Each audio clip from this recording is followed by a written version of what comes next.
Hello there, Star Wars toy fans. This is Jim Kelsey, and thank you again for taking the time to stop by my channel. If you like this video, please give it a thumbs up, and if you haven't subscribed already, please feel free to do so. It's been a couple of weeks since I did my last video, and just due to my busy summer work schedule, I haven't had a chance to get back into the fray and put something together for you guys.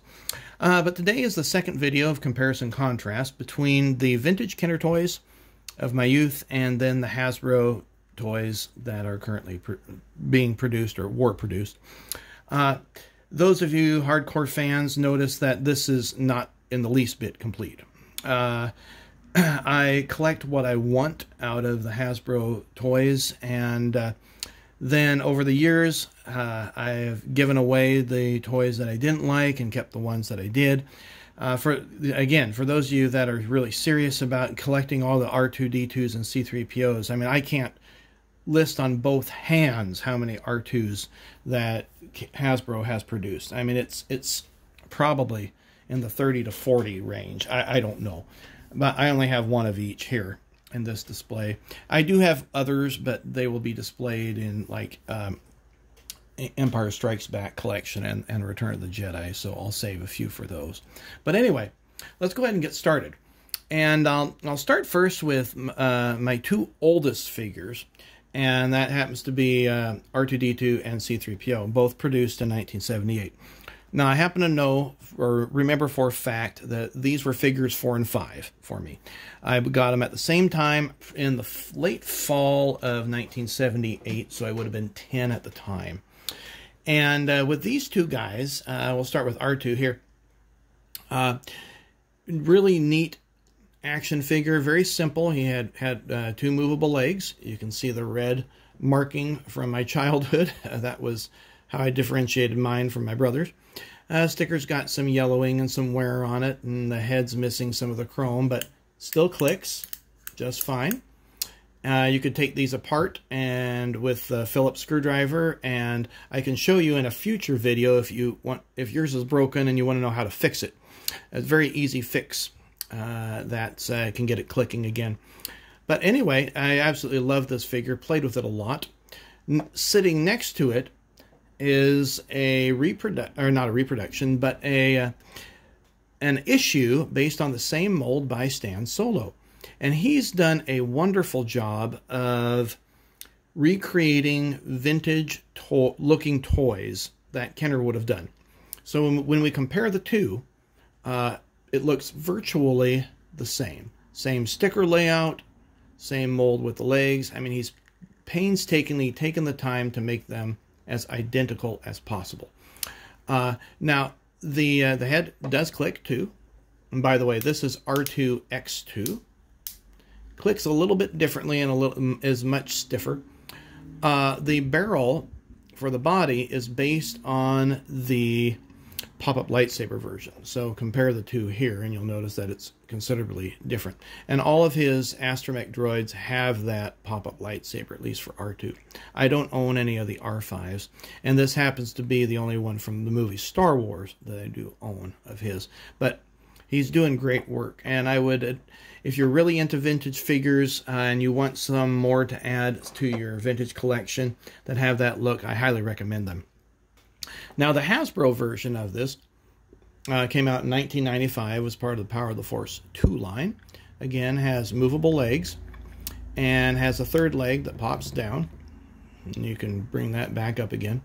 The head does not click. However, one neat feature with the head is that the eye lights up. So if I take a flashlight here and I shine it through the top center hole, you'll see there that the eye glows. See that? I'll move it away. And they did that with several other figures like the Jawas and 8D8. Really pretty cool.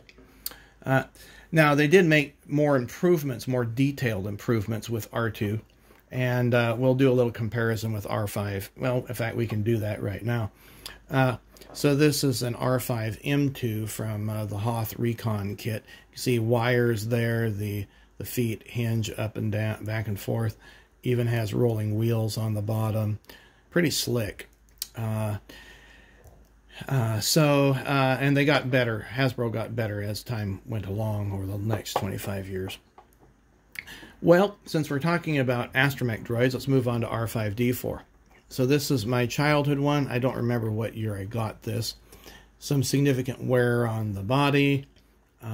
Like R2, the head does click.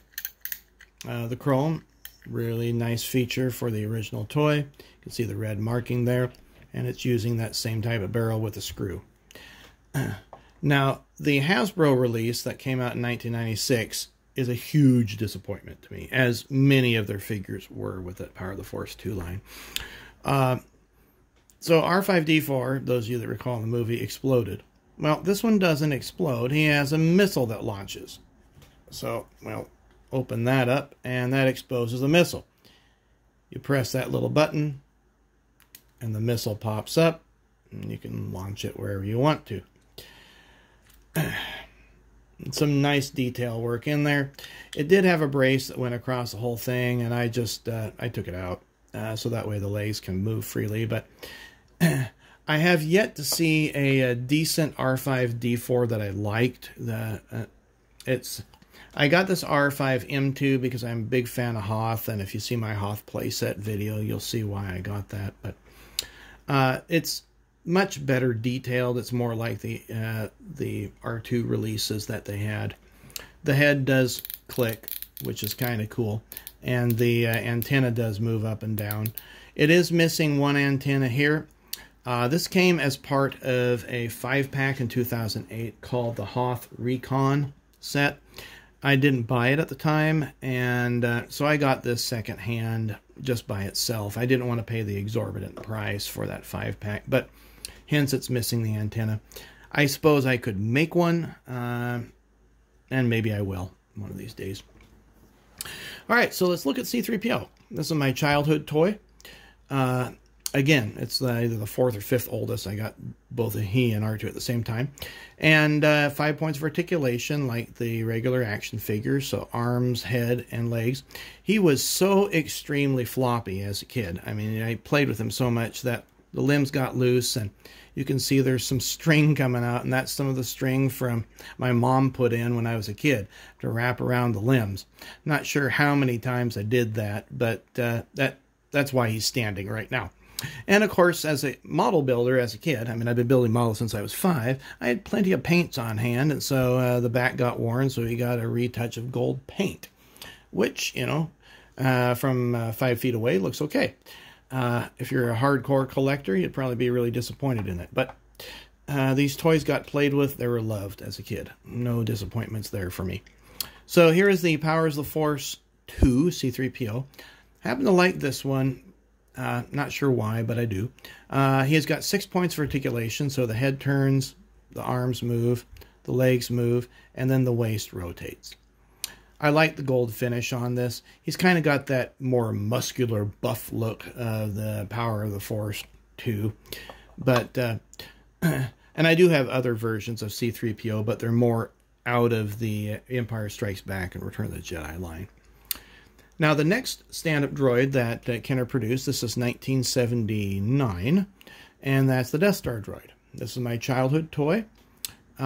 Finish isn't too bad, you know, for being played with. He pretty much was the bellboy in my Death Star, letting people go up and down, you know, taking people up and down.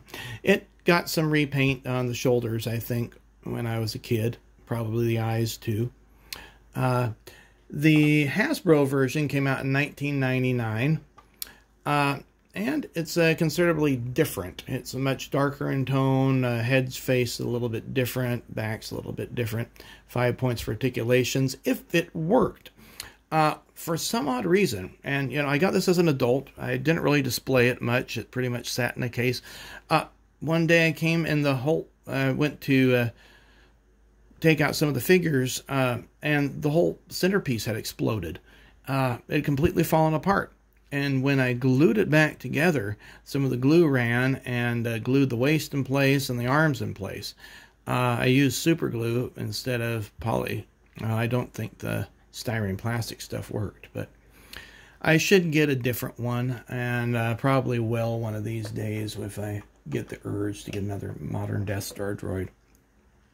That one also came with a mouse droid that, in my opinion, is a pretty big disappointment. They could at least made rolling wheels with it, but it's just kind of one solid molded piece. Now, my favorite droid of the 5 is the Gonk Droid. I'm not sure why. Maybe it's the sound he makes. I just thought it was cool. It's like a box with legs. This is the 1979 Kenner release. It's got a little plastic reed in there, and if you can see the gears and the legs, here I'll shine a light in there. You see the gears, so the gears click that little plastic gear, and makes that cool clicking sound. Anyway, yeah, I just thought this was kind of cute, cool. He was one of the Jawa's main droids next to R5-D4, and because I like him, that's why I have 3 of them. So looking at the one furthest, well, the one in the middle, this is the 1999 Comtech release, came with a Jawa figure. And this one originally had a push-button legs, but I didn't like it because he didn't stand up on his own. So like this one here, it's got a push-button. This is the Hoth one. Kind of gets stuck there. And yeah, it's a neat feature if he would stand up on his own, but it will put him back here and falls right over. So I just glued this in place. Put some super glue in the right spot, held it in place, and then so that way the legs move freely, and so he can just stand up on his own. This one here is from the 2018 Disney park exclusive Sandcrawler. You can order this via mail. That's how I did it. Sandcrawler is a really cool piece. I highly recommend that one if you don't have it, and it's easy to get. Has a elevator that goes up and down, and all sorts of lights and sounds. So this guy has the legs move independently, and they're fairly stiff, which is nice.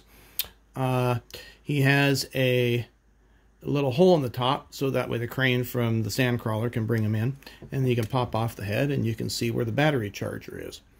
And remember, these were used to charge up the vehicles.